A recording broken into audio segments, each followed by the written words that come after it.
I'm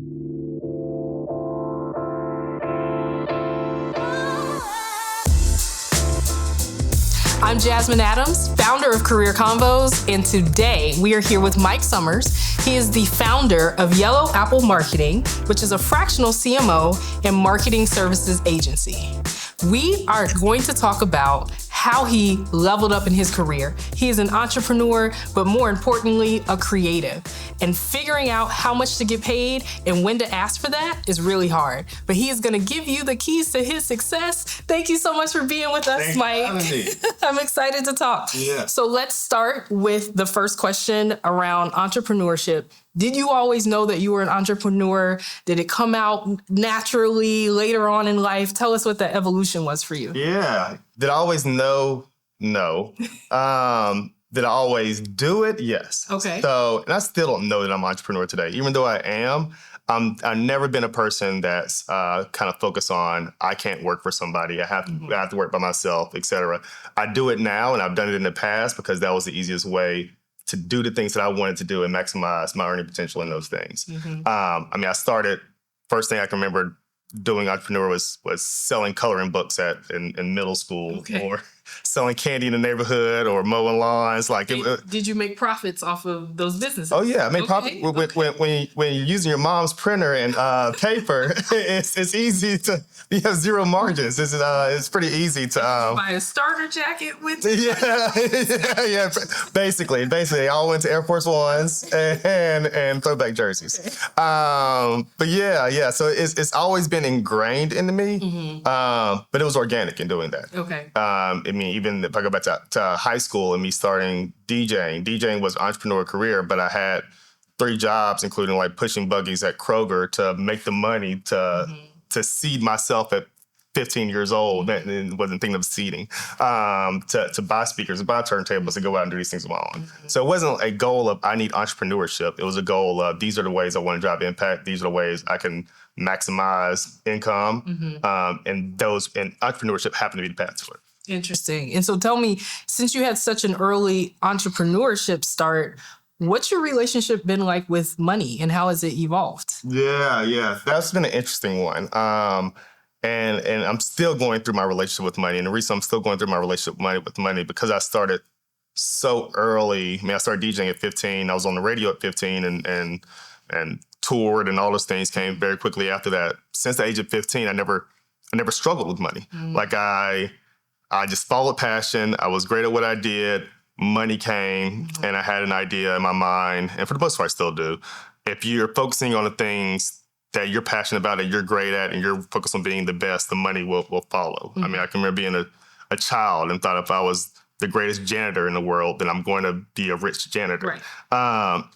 I will say, as I've gotten older and I've matured through life, that stays true, but your responsibilities become different. Right. You're not only responsible for yourself, you're responsible for a wife, you're responsible for children, you're responsible for future generations, you're responsible for taxes, you're responsible for retirement. So your relationship with money becomes less about what Mike needs this week or this month or even for the next few months or years. It becomes larger than that in terms of perspective. And if you want to build something, that also takes capital, and it also takes money to fuel into it. Right. So that was something that has evolved throughout the years. But my relationship with money was very different than most people who I think come up with trying to figure out how to find money. Right.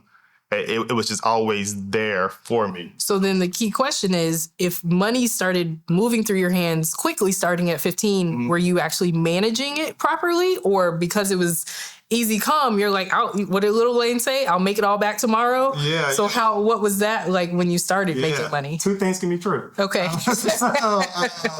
Both. I definitely had, so I'm DJing, let's fast forward, I'm now 19 years old. At this point, I'm touring with Lil Wayne. I'm pulling in 6 figures of money in 2006, 7 at 19 years old. Still living, still going to college and living either on campus or close by, student-like housing. So said there's a lot of disposable income at hand at this point in time. and I'm spending money just like everybody else and having a great time. At the same time, I am smart enough to kind of put money away. Okay. I at this point, I understand savings. I don't understand investment, and how to grow money. Right. Those savings at that point did provide a platform later on in life for me to do things like go back to business school. Went back to business school for 2 years. Was able to get a full scholarship at Emory and use all that DJ money to get me through 2 years of not working. So I could pay for a nice condo. I could pay for everything I wanted to do socially. I could pay for travel, et cetera. But what I was not doing was taking that money at 19, 20, 21 and investing it in a way that would provide for the future. Right. And let's take it back a moment. So who gave you the foundation to know put it away, savings is important? And I ask that because a lot of people will use a savings account as a second checking account. Oh, all my checking money, I guess, pulls from the, right? So somebody had to teach you that. Where did those foundations come from? Yeah. I don't know that I necessarily had those foundations. I grew up in I'll say, fiscally responsible household. Okay. They weren't billionaire investors or anything like that, but our bills got paid and we're fine. So I didn't have the mentality of spending every single dime that you had. At the same time, like I also didn't have a mentality of spending every single dime that you had if you had too much money coming. So I was still a student. Like there's a certain amount of flex and fun that I want to have as a student, but I still can drive the same car that I had 2 years ago. I'm 20 years old. You know what I mean? I can get the new pair of Jordans, but I may not need 20 pair of Jordans. So I didn't have the mentality of spending every single dime that I had. And that piece, I guess, maybe ingrained for me from my family at an early age, but we didn't have the dinner table conversations that people kind of talk about when you're saying those other families are having right. Set up the trust.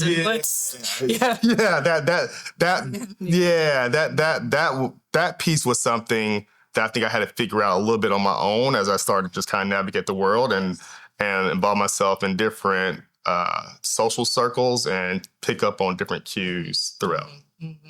And with your evolution, so thank you for talking to us about that.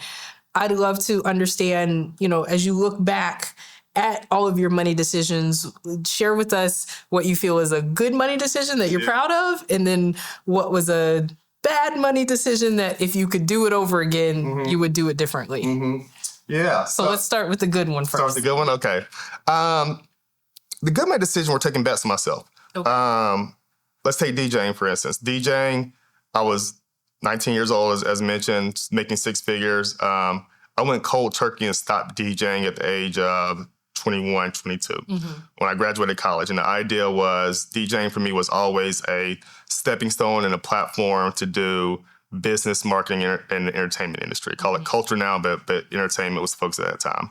I knew if I hadn't made that jump and seen that path by the end of college, that I need to find out another way of doing it. And I didn't see a way that was going to educate me in the way that I wanted to be post-college and doing it. I saw street teams and I saw kind of the hustle, but I didn't see a formal education to doing it. So I got a degree from Morehouse. Let me go actually use it. I went and started working for AT&T. At that time I started working for AT&T, I'm making half of what I'm making DJ. Yes. So many people would tell me, like, what the hell are you doing? Like, why would you stop making that money to go back there? I again did that when I left AT&T and went back to business school. I started to build up that career, started to make some good income. And I said, no, I'm not going to make any money for 2 years. At each time that I made that jump, I ended up in a better place, and my financial, the cash flow was higher, as well as my value and my earning potential and the ceiling became higher. But every one of those times were very much risk. And they weren't made sporadically. Like I knew exactly what I was doing years before I actually did it. Like there was a clean pathway into doing it. And I want to pause there. We will be right back with Fuck You Pay Me with Mike Summers. Stay tuned.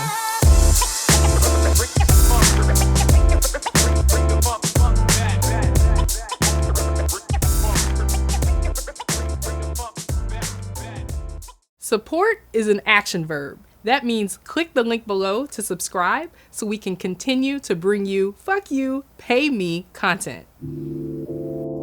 We are back. I'm Jasmine Adams, sitting here with the dynamic Mike Summers, and he just talked about how he took multiple opportunities in his career to pause and then level up. So Mike, one of the things that came to mind as you were sharing that story is essentially you said the proverbial, fuck you, pay me to yourself, right? You said, yes, I have this level of income, but if I take a step back, educate myself, get credentials, more experience, whatever it is, then I can increase my earning potential even more. Yeah. And I think that's really admirable, especially when a lot of people have what you would say short-term, right? Short-sighted about their future. So we talked about great money decisions. That's awesome. Saving, later learning about investing. Let's talk about a bad money decision. Not necessarily bad, but a lesson that you learned that if you could do it again, you would do it again. So funny thing is, I think the same belief system that I had that got me to those good money decisions is the same belief system I had that got me to the bad money decisions. Okay. And the difference is it's just point in life and situational. Mm-hmm. So let's take starting Yellow Apple Marketing. As mentioned before, I never had issues with money because I found ways to follow passion and make us a good income at an early age, which allowed me the flexibility to just say, fuck you, DJ White Mike, I'm going to go into business and go work for AT&T. Fuck you, AT&T. Sorry, AT&T. I'm going to go to business school and keep making those jumps. So I did the same thing when I left my prior job to starting at Yellow Marketing as head of marketing for Atlanta United. I'll leave that job with the idea of let me go into building out this business, focus on the intersection of marketing and culture. I'm going to start off by pouring myself into businesses that I see the most opportunity and ceiling in, and focus less on cash flow because I have money. Like I have enough money to sustain what I need to sustain. I'm not struggling with that. Let me focus on these different innovative businesses, which I think is still important. What I did not do is I didn't build a portfolio of businesses that balance cash flow with earning potential. And within that, I'm in a different life stage at this point. When I started Yellow Apple Marketing was the same time I welcomed my first daughter into this world. Congratulations. Thank you. And while I had a strong cushion and bed of money going into that, I went into building Yellow Apple Marketing with the idea of let me find these businesses to invest into that maximize long-term earning potential, not cash flow. If I could do it all over again, I would balance my portfolio of companies or clients I was taking on with immediate cash flow, understanding that this child is going to cost something like I've never had before, or I have a wife and a family and a home that I want to take care of in the same way I've been able to take care of my whole life. But I will fast forward and say like 12 months in, I doubled my cash flow that I was making prior to starting Yellow Apple Marketing. So the vision and the vision is still the same from prior years, but the situation is different, and what's needed in that. Right. And what I want to know now is, so you've gotten Yellow Apple Marketing off of the ground. It's successful. What do you see for its future? Yeah, I mean, for me, it's all about scaling. I'm constantly interested in how do you scale things beyond yourself. Right. So if I look back at my career, one of the biggest learnings I had goes back to DJing. And while I had a very successful career in DJing that I was very proud of and very passionate about, my biggest mistake that was not entrusting others. I was very possessive of everything that I did. I wanted to see my vision pulled through, and nobody could do it the way that I could. Therefore, when I gave up DJing, the entire cash flow of that situation leaves too, because if I can't touch it, then no money can come into it. Same thing in building a business, particularly when you have services related to that business. You have to figure out a way to scale that without you having to be present in every single moment. Because the thing is my limited capacity that I have is time. And particularly when you talk about things like family, that only pulls away even more of that time. Right. So if I'm dependent only on the hours that I can put towards a project or a day, then I can never scale this. No, I'm glad that you shared that because it's such an important lesson as, like you said, as our lives evolve. It used to be kind of you can work infinite hours to make the money. And now it's how do we maximize our time to get the most in return for it. I want to pivot a little bit and hear about, you shared with me off camera an experience while you were at, I think it was Johnson & Johnson, coming up the corporate track. And I think our viewers out there, you know, they're often straddling corporate and entrepreneurship. So being able to talk about both of those lives is important. And you, I'd love to hear you share with our viewers your story around authenticity and coming in the door and figuring out when to give a little bit of yourself, when to hold it back, and how you navigated that, because it's a different path for everyone. Yeah, sure. So, and the experience was actually at Kraft Foods. So it was coming to business school. I go to Emory for business school. I am one of two Black men there and the youngest student in the student body. And the reason I'm able to get there at an earlier age is because my business career didn't start post-undergrad. I had a very successful career in music prior to that. So I had plenty of experience to discuss. I had plenty of call it respect in what I've done that led me to this place. I come into business school. I think I get the first marketing offer of any of my classmates, and then also have three big ones. So American Express, Kraft Foods, and Johnson & Johnson. Top of the world. So choose Kraft Foods, moved to Chicago for the summer. And I went through that summer and I didn't get a full-time offer at the end of that summer, which was heartbreaking. And particularly, like I've invested all into this moment in order to get this kind of job.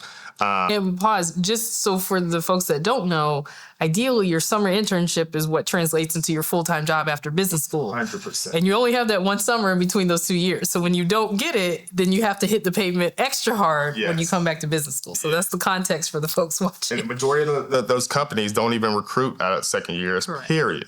So now I've gone from cream of the crop to the bottom, and I'm trying to figure out why. But if I go back into that summer and I go to Kraft Foods, there was a piece of how I showed up. And I came in with an idea of being my authentic self. My authentic self had gotten me to that point. Authentic self is the reason I got into Emory at an earlier age and was able to do that because of this career I built. I came in, sat down with my boss, DJ White Mike. I did this, yada, yada, yada. And my boss, great guy, was a very clean-cut, structured individual. And we struggled that entire summer to just build rapport, build relationship. And there was a piece of me, I think, coming in and wrecking the system to a certain extent. And the issue with that, and there's always a place where you want to come in and shake up things and be differentiated. At that point in my career, I wasn't in a place to do that. I was coming there to get value from them that I could then monetize at a later date. They didn't need me. like while I wanted to be great and I thought I was the shit, like there are 30 other people out here waiting to take my spot. And it was a learning for me. And when I went back to and I hit the pavement, I ended up getting a full-time offer for Johnson & Johnson and went back there. And while this is what we typically preach, and I hate to say this, my mentality going in, which was the right mentality, and I'm going to change a piece of it, was I am not going to be my authentic self. I didn't mention a DJ White Mike. I didn't mention a DJ career. I didn't show up a certain way until it was probably about 5 or 6 years where I felt like I had then gotten the value that I needed. And now in order to level up and differentiate myself, I needed to bring this other piece into me, into the organization in order to add value for them, but then also add value for myself and differentiate myself. But I had to take that first step back in order to absorb and kind of maximize. And I appreciate you sharing that because it hit home personally for me because I've been in corporate, but I've also had a media and entertainment arm, and I was never able to let those lives overlap, and I always had to keep it quiet. I was in TV commercials and would walk into KPMG the next day, and some people were, "Did I see you last night?" And I'm like, "Nope, that wasn't me." I was doing a spreadsheet, a deck, because I wasn't able to, like you said, I wasn't at the point in my career where that authenticity, for better or worse, would be viewed as a value add, right? It would be viewed as a takeaway. So I appreciate you sharing. And there's a CEO, I think maybe CEO of Goldman Sachs, who's a DJ. And it's so cool that he's a DJ. Like, everybody loves that the CEO of Goldman Sachs is a DJ. And if it's not Goldman Sachs, it's Morgan Stanley or something else, and I apologize. But yeah, he can do that now. Right. CEO. Yeah, he can do that now. And now that I'm in a position where, like, I'm an executive and experienced and able to kind of like mentor and provide guidance, one thing I'll say now that I hated kind of coming up was that I felt like people always said this authenticity piece when they were up here. And the truth is, it is very, very difficult to get right here doing all those things. It's real cool now that you wear hoodies to work. It's real cool now that that you can be a CEO and DJ. But the truth is, it's the way this world works. There are certain times where you have to fit in, and there are certain times where you can stand out. Yes, I love that. Stay right with us. We are coming back with more conversation with Mike Summers.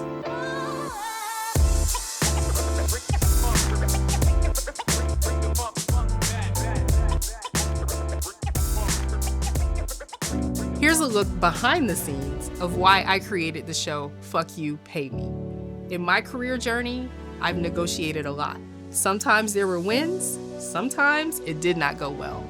I want to share the ups and downs about negotiating and also help you out there to navigate that process. It's all about building your wealth, and we will do it with you one step at a time. We are having a dynamic conversation with Mike Summers. We talked just a little bit about authenticity, and now I want to pivot back to negotiations. So Mike, when we talk about negotiating, people get really nervous. They're always thinking about the number, right? The folded over piece of paper that you slide across the table. But you and I were just having a conversation around it's more than just cash all the time. There's lots of different things that you can negotiate. Tell us a little bit about your perspective on that. Yeah. I mean, my entire career, we've gone through a couple of examples of it, but my entire career into this day has always been 2 steps forward, 1 step back, 2 steps forward, 1 step back. And the reason is because every time I take a step back, I'm raising my ceiling. While I may be lowering my short-term earning potential, I know I'm raising my ceiling and have a strategic reason in doing that. And that was even true in moving from Johnson & Johnson to Atlanta United. So I intentionally, you wind back 10, 15 years before then, when I left DJing, it was to go and get this business experience and eventually bring back in that culture side of me to maximize potential on that side. And I gotten that from J&J. Now I need to find a way to drive impact in culture in particular. And it could have been a range of things. It ended up being sports, could have been fashion, could have been tech, could have been music. But I need to find a way to drive impact there. And also I know at this point in time, like only have so many years that I'm relevant within driving the culture to a certain extent. So I need to maximize that potential now and come in at a certain level. When I go to Atlanta United, sports in this no secret industry historically pays lower than most industries. And the reason is because so many people want to work there. Right. And the truth is particularly at the entry level, there are so many people who are able to lean in on either family funds, et cetera, to sustain their life and take very low paying jobs in order to kind of build this career experience. And there's a certain level where you maximize earning potential and you are making money. And I'll say when I came in was probably the entry level of being able to make a good income, and I'm coming in at a VP level. Yeah, so there are so many levels within there where you're not really maximizing income. I knew going and doing that, I was going to be able to impact culture in Atlanta, a city I love, and as a cultural hub in itself in a way that was unmatched that any other business would be able to do. I knew I was going to be able to lead and operate and run a team. I was going from Johnson & Johnson of having a couple of people under me to this where I'm have 30 or so individuals reporting into me. Mm-hmm. And I was able to understand and execute marketing at a different level, not just at a strategic level, but everything from a strategic to an executional, because I have a in-housed team of that's basically an extension of an agency that's sitting within my grasp. It's not just briefing another agency to go execute some things and report back to me. But with doing that, I would have been better off short term financially staying at Johnson & Johnson. Right. Interesting. But I knew what it could do for me in kind of doing that piece. And I strongly believe in, when we talk about fuck you, pay me, and we talk about negotiation, what I think a lot of people, the miss on a lot of it is the actual negotiation should be 10 to 5% of your career life. 90% of it is preparing for the dance. Right. And a lot of times people want to skip this 90% of putting in the work, understanding the vision, understanding when you get there and what it looks like. And the market value of what's actually on the table versus just a number attached. 100%. So when I look at negotiation, and I'll talk about even like a negotiation that I had very recently. Okay. And going into that, there are three things that I think people have to understand. Mm-hmm. They're all cost and value. You have to understand the cost and value for yourself in that situation, like what you're giving up and what that's worth to you. For me in these situations, it's time. For every hour I give up is an hour that I can't spend making money somewhere else. Mm-hmm. Or with your family. Or with my family. And at this point, I'm talking money, but at a certain point, I was talking experience or things to build myself. Cost and value for that person you're negotiating with or that company that you're negotiating with, what they can give up to get you. And that may be money. It may be not hiring somebody else for that spot. And what they need for you to deliver in order for it to be to provide value for the organization. So we're talking about Atlanta United. There's a billionaire sitting at the top. He can pay me $500 million a year. Is he going to get $500 million of value out of me is the question. So if we're not having that conversation, it's not about how much money you have. It's what value you need from me and what you're willing to give up to do that. And then the third piece is the marketplace. It's the external. So what's the value and the cost for whatever you're offering in the market? Now, you can go to professional sports again. You talk about people say quarterbacks are overpaid. It's not about their value. It's about how much people are willing to pay for it. Right. And that's a market context that you have to understand. A Mercedes may not be that much better than a Honda. It may be, but if people are willing to pay X number of dollars more for it, then that's what it's worth. Market value. And I want to pause there because you hit on something really important. And for folks out there, they know I have a salary negotiation playbook where I have 2 pages in the playbook that lists over 50 items that are non-monetary negotiation levers. Mm-hmm. And it's literally, I think, non-compensation or non-base salary negotiation levers. And it's things like if you're negotiating for a job, then it's the start date or the title or the type of project you get to work on or, right? It's all of those other things that aren't just in the base salary and the bonus that are still absolutely essential for you to feel like you're getting the appropriate worth for what you're bringing to the table and, like you said, what the market demands. Yeah, because we're not all... negotiation doesn't have to be winners and losers. You may want oranges and I may want apples, and you figure out how to get me all the apples and you take all the oranges and everybody's happy. Mm-hmm. But when you go in with trying to have winners and losers, you're fighting over things that may not be as important to each other. And I mean, it is a tactic to hold those things that are important to you tight so that you can use them as leverage later on in negotiation. But if we're all being transparent and just laying things on the table, then that is not necessarily how it has to be. Yes. And when I have, I'll fast forward to like today's present day negotiations, it's not contentious at all. It is very transparent because I know how much an hour is worth to me or what I'm going to lose by giving up that hour and just using hours as a metaphor for time. So if that doesn't yield the value to you, then we're misaligned. That's okay. I also can see the deliverables that you're looking for and know whether I'm the best person to deliver this value or not. I've looked at scope of works and question like, well, how are you going to do this with the resources you have right now?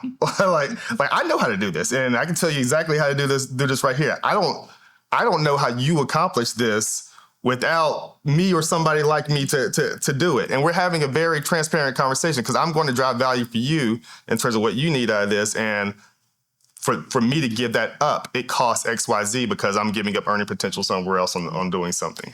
And the key word that you said was contention. Mm-hmm. You said negotiations today are not contentious. Yeah. And I'm going to venture to say it's because you have practice. And so when you practice and have more experience, then you can almost predict the outcome, or you know how to move like water in the conversation. And I just want to underscore that for the folks watching out there, because I have a statistic that says, people who are prone to negotiate once will do it again, whether it was successful, whether it wasn't, whether it was really scary. If you just practice, if you just do it, then you'll be able to evolve into a better negotiator. So I'm glad that you said that's your experience. 100%. 100%. When you've been there, it's not hard to go back. And you also, I think, in being there, you understand your no's. And a lot of people are out here trying to negotiate, but they don't actually have a no. Like it's I want this job. Let me see if I get more money out of it. But if they tell me no, I still want the job. And then you're going about this all wrong. Like I need more money for this. And if it's a no, then it's okay. It's not a fit. Then that's a different conversation. Right. That's an actual negotiation, because I have something I'm willing to walk away from. Yes. But people are going into negotiating, they have zero leverage. And you have to understand what is your walk away. Yes. Thank you for sharing that. And so I hate to wrap up our time. This is such an amazing conversation. So my last question to you is, what advice do you have for, folks out there on the corporate side? You're definitely killing it in entrepreneurship, but just from a perspective of negotiating, figuring out your worth in the market, what advice do you have for folks out there that are trying to find the courage to do that? For me, it's all about having a vision. And a vision and understanding the elements that it takes to execute against that vision. I intentionally don't use the word plan, because sometimes we get caught up in these ideas, a 10-year plan, 15-year plan, 20-year plan. And what it does is a lot of times it makes people gravitate towards a specific role, a specific thing, a specific amount of money, a specific time period I need to do these things. And the truth is, if you're planning 15, 20 years out in advance, the world is going to change so much that you have no flexibility, that whatever you planned against is probably not even relevant by the time you get there. By having a vision and understanding those elements, it provides the flexibility to flow and adapt to situations in order to get against it. And once you're executing against that vision, then you also have a clear value that you can execute against when you go into that negotiation. Without that, then you're negotiating with no leverage. Thanks so much for taking the time to speak with us, sharing your experience. I hope that you picked up all the gems that we were dropping about how to demand your worth in the market, how to get paid, and how to level up. We will bring more to you on the next episode of Fuck You, Pay Me.